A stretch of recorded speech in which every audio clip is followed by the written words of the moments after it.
రాయలసీమలో 1000 అడుగులకు పైగా బోర్లేసి అప్పులు చేసి ఆత్మహత్యలు చేసుకున్న అన్నదాతలు ఎందరో ఉన్నారు. ఇదొక ఎడారి అని గల్ఫ్ దేశాలకు వెళ్ళిపోయిన వాళ్ళు ఇంకొంతమంది. భూముల్ని తెగనమ్ముకుని పొరుగు రాష్ట్రాలకు వలసపోయిన లక్షలాది కుటుంబాలు మరికొన్ని. 25 ఏళ్ల క్రితం హంద్రీనీవా ప్రాజెక్టుకు 1999లో జూలై 9న చంద్రబాబు నాయుడు ఉమ్మడి రాష్ట్రంలో శంకుస్థాపన చేశారు. శ్రీశైలం డ్యాం సముద్ర మట్టానికి 980 అడుగుల ఎత్తున నల్లమల కొండలో నిర్మించబడింది.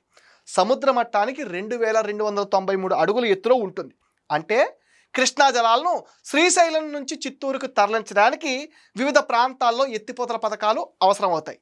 మరోవైపు కృష్ణా నీళ్లు అక్కడి అన్నదాతలకే సరిపోయేవి కావు. 2005లో నిర్మాణం ప్రారంభమైంది. మాలియాల నుంచి జీడిపల్లి జలాశయం వరకు 216.30 కిలోమీటర్ల ప్రధాన కాలువ 8 ఎత్తిపోతల పథకాలు నిర్మించబడ్డాయి. 2014 నుంచి 2019 మధ్య 12,500 కోట్లు రాయలసీమ ప్రాజెక్టు కోసం ఖర్చు చేస్తూ చంద్రబాబు ప్రాజెక్టును వేగవంతం చేశారు. కృష్ణానదికి కరువు వస్తే గోదావరి నుండి నీరు ఇవ్వడానికి ఏడాదిలో పట్టిసీమ నిర్మించి అక్కడి పంటల్ని కాపాడుతున్నారు. అక్కడ మిగిలే నీటిని సముద్రం పాలవ్వకుండా శ్రీశైలం నుండి అంతే నీటిని రాయలసీమకు తరలించాలనేది చంద్రబాబు ప్లాన్.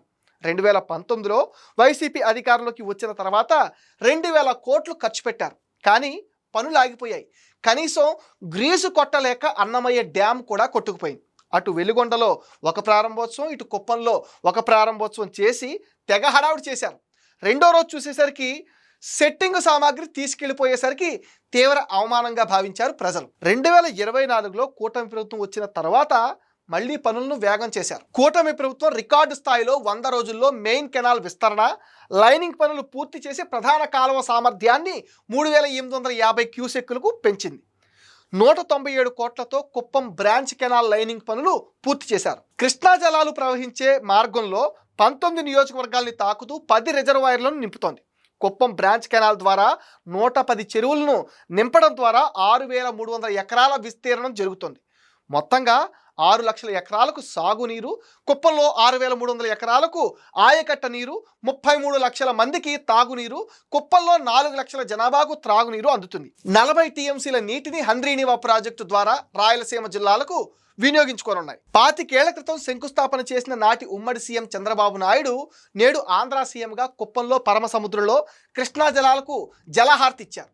శ్రీశైలం పాతాళగంగ నుంచి 738 కిలోమీటర్ల ప్రయాణించిన కృష్ణా జలాలు గంగమ్మ జాతర జరుపుకునే కుప్పంలో చేరడం, అక్కడ ప్రజలు జలజాతర జరుపుకోనున్నారు.